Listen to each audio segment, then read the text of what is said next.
both in hearing what your interest is in mindfulness and art, and I have a few thoughts that I'd like to share with you tonight.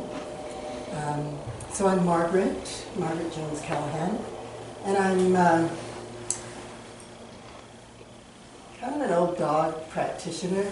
In the sense that I've practiced mindfulness for a long time and have always had kind of a dual relationship between the actual practice of meditation and what it means to express yourself in the world from a mindfulness point of view. And what actually drew me to Shambhala and to practicing Dharma here was Chogyam Trungpa. He had a really strong motivation to bring the Dharma to the West, and a really deep, deep belief in the teachings. His way of dealing with that was to just take a really good look around and go, like, who are these people? You know, like, who are they? What's their culture? What are they up to? And what does the Dharma have to do with 20th century reality?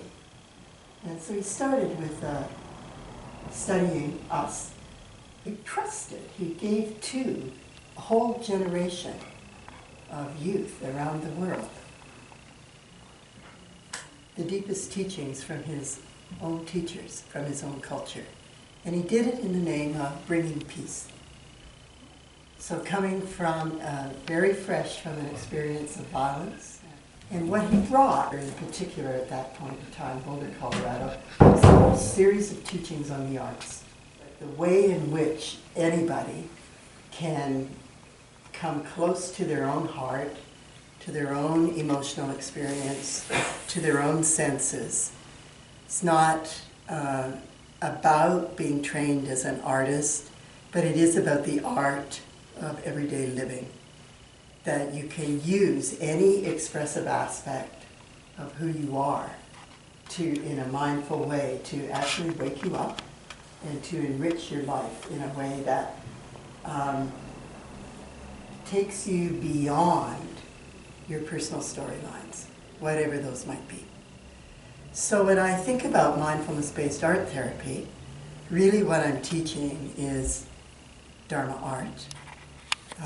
And I, because I'm trained as a therapist, have melded the two together, the art training and the, I don't know, I think I was going to say training as a counselor, but it's actually a point of view about personal transformation, I think, that's blended in with the art.